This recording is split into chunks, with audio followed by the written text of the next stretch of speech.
സാറിനെ നമസ്കാരം. ഇന്ന് എന്താ സംഭവം എന്ന് വെച്ച് കഴിഞ്ഞാൽ ബീർ ചിക്കൻ ഉണ്ടാക്കാനുള്ളൊരു പരിപാടിയാണ്. ബീർ ചിക്കൻ എന്ന് പറഞ്ഞിട്ട് ഞാൻ ഇങ്ങനെ യൂട്യൂബിൽ കുറേ വീഡിയോ കാണാറുണ്ട്. അപ്പോൾ ഇന്ന് ഞാൻ വിചാരിച്ചു എൻ്റേതായ രീതിയിൽ ഉണ്ടാക്കാം. അപ്പോൾ ഓവർനൈറ്റ് ചിക്കൻ ഡ്രം സ്റ്റിക്ക് വേണമായിരുന്നു. ഞങ്ങളുടെ ഡ്രം സ്റ്റിക്ക് അൺഫോർച്ചുനേറ്റ്ലി ഇല്ലാതെ പോയതുകൊണ്ട് ടൈസിൻ്റെ ഭാഗം വരുമ്പോൾ ഉണ്ടാക്കുന്നത്. അപ്പോൾ അത് രാത്രി ബീറിൽ സോക്ക് ചെയ്യണ വീഡിയോ ഒക്കെ നിങ്ങളെ കാണിക്കണം എന്നുണ്ടായിരുന്നു, പക്ഷെ അത് സാധിച്ചില്ല.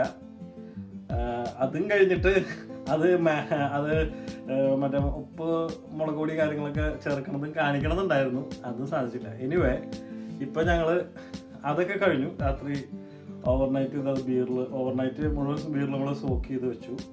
ഇപ്പം അത് കഴിഞ്ഞ് നമ്മൾ അതിലേക്ക് ആവശ്യമുള്ള ഉപ്പ്, കുരുമുളക്, മഞ്ഞൾപ്പൊടി, പാപ്രിക്ക, പിന്നെ ഇഞ്ചി വെളുത്തുള്ളി പേസ്റ്റ്, ഇത്ര സാധനങ്ങൾ മാത്രമേ ഉള്ളൂ. മസാലയും നമ്മൾ ചേർത്തിട്ടില്ല. ഇത്ര സാധനങ്ങൾ ആക്കിയിട്ട് നമ്മൾ വെച്ചിരിക്കുന്ന റെസ്റ്റിന് വെച്ചിരിക്കുന്ന സംഭവമാണ് ഇത്. ഇത് നമ്മൾ എന്ത് ചെയ്യാൻ പോകുന്നു, എണ്ണയിൽ പൊരിച്ചെടുക്കാൻ പോകുന്നു. ഇതാണ് ഇന്നത്തെ നമ്മുടെ വീഡിയോ. അപ്പോൾ എല്ലാവർക്കും അത് ഇഷ്ടമാവുമെന്ന് വിചാരിക്കുന്നു. അപ്പോൾ ഇതിൻ്റെ റെസിപ്പി കാര്യങ്ങളൊക്കെ ഞങ്ങൾ ഡിസ്ക്രിപ്ഷനിൽ കൊടുത്തേക്കാം.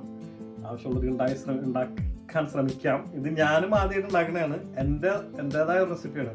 ബീർ ചിക്കൻ എന്ന് പറഞ്ഞ് നിങ്ങൾ യൂട്യൂബിൽ അടിക്കുകയാണെങ്കിൽ ഒരുപാട് റെസിപ്പീസ് അവൈലബിൾ ആണ്. Beer can chicken, beer chicken. അപ്പോൾ ഇത് എൻ്റെ ബീർ ചിക്കൻ. Okay, alright. അപ്പോൾ നമുക്ക് വീഡിയോയ്ക്ക് പോകാം. അടുത്തായിട്ട് നമുക്ക് എണ്ണ ചൂടാകുന്നുണ്ട്. നമുക്ക് കുറേശ്ശെ ഓരോ പീസായിട്ട് ചിക്കനായിട്ട് ഇട്ട് കൊടുക്കാം. എന്നിട്ട് ബാക്കി നമുക്ക് കുറച്ചും തിരിച്ചു ഇട്ട് കൊടുക്കാൻ വേണ്ടിയില്ല. അതാണ് അടുത്ത പരിപാടി. അപ്പം എങ്ങനെ വരും നമുക്ക് നോക്കാം. ഓക്കെ, അപ്പം ഞാൻ ഫസ്റ്റ് പീസ് വെറുതെ ഇട്ട് കൊടുക്കുകയാണ്. അതുപോലെ തന്നെ സെക്കൻഡ് പീസ് വെറുതെ ഇട്ട് കൊടുക്കുകയാണ്. ഇത് തൈസിൻ്റെ ഭാഗങ്ങളായതുകൊണ്ടാണ് ഇത്രയും വലിയ പീസ് ആയിരിക്കുന്നത്. അതുപോലെ ഡ്രം സ്റ്റിക്കിൽ ചെയ്യണം. അപ്പോഴാണ് തന്നെ ഒരു ഇത് വരുള്ളൂ. അടുത്ത പീസ് 3 പീസ് നമ്മൾ ഇടുന്നുള്ളൂ ഓരോ ഇതിന്. ഇതിപ്പം ഇനി അതിൽ കിടന്ന് സ്ലോ ആയിട്ട് വേവട്ടെ. ഇതിപ്പോൾ നമ്മളിത് വറുത്ത് കഴിഞ്ഞിട്ട് വെക്കാൻ വേണ്ടിയിട്ട് സഹധർമ്മിണി വെച്ചിട്ടുള്ള സംഭവമാണ്. ഇപ്പം എണ്ണ അത് വലിച്ചെടുക്കുന്നു പറഞ്ഞത്. ഓക്കെ, അപ്പോൾ നമുക്ക് അതുവരെ വെയിറ്റ് ചെയ്യാം. ഓക്കെ, നമുക്ക് ഇനി അടുത്തായിട്ട് മറിച്ചിടാം. സംഭവം ഞാൻ അതിനിടയിൽ 2-3 വട്ടം മറച്ചു. എന്നിരുന്നാലും വീഡിയോയുടെ ഒരു ഭാഗമായിട്ട് നമുക്ക് മറിച്ചിരുന്ന് കാണിക്കണല്ലോ. അത് ഇങ്ങനെ നമ്മൾ അവിടെ നിന്ന് നമ്മളിങ്ങനെ നിന്നുകൊണ്ട് അവിടെ നിന്ന് ഇട്ടിട്ട് അങ്ങോട്ട് മറിക്കണം. ഓരോന്നും നമ്മളിതെങ്ങനെ വരുന്നു നമുക്ക് പറയാൻ പറ്റില്ല. ചിലപ്പോൾ ഫ്ലോപ്പ് ആവാനുള്ള സാധ്യത ഞാൻ കാണുന്നുണ്ട്. എന്നിരുന്നാലും നമ്മൾ ഉണ്ടാക്കുന്ന ഒരു സാധനമല്ലേ, നമുക്ക് കുറ്റം പറയാൻ പറ്റില്ലല്ലോ. എന്തായാലും മുമ്പോട്ട് പോവാം. ഓക്കെ, അപ്പം ഇനി ബാക്കി അപ്പം കാണാം. അപ്പോൾ സംഭവം ഏകദേശം ശരിയായിട്ടൊന്നും തോന്നുന്നു. അപ്പോൾ ഒന്ന് എടുത്തു നോക്കാം. അപ്പോൾ അതിനുള്ള പരിപാടിയാണ്.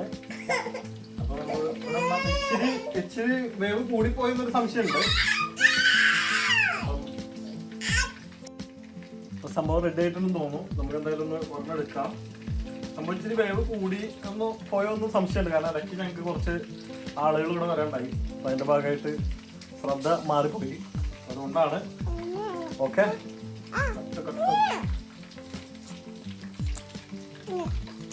അപ്പളേ ബീർ ചിക്കൻ്റെ ഇത് അറിയണല്ലോ, റിസൾട്ട് അത് അറിയണല്ലോ. ഞാൻ പെണ്ണുമ്പിള്ളേക്ക് കൊടുത്തേക്കാ തിന്നാണ്.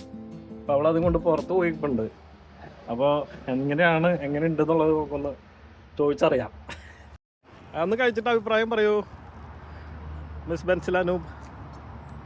നന്നായിണ്ടാ? വേണ്ടല്ലോ. ചപ്പാത്തിയോ അപ്പത്തിൻ്റെ കൂടെ കഴിക്കാൻ ശരിക്കും വെറുതെ ചുമ്മാ പറയല്ലല്ലോ. ഒരു ക്രഞ്ചിനെസ് പോലെ ഉണ്ടല്ലേ. ഞാൻ കഴിച്ചേക്കും ഒരു ക്രങ് പോലത്തെ. അല്ലാതെ വെറുതെ ഇങ്ങനെ ഒരു നമ്മള് KFC ചിക്കനൊക്കെ കഴിക്കില്ലേ, അതുപോലെ വെറുതെ കഴിക്കാനും ഞാനിതിപ്പോ തീർക്കും. കഴിച്ചോ. ചെറിയ ചൂടുണ്ട്. ശരി. Okay, super. Thank you.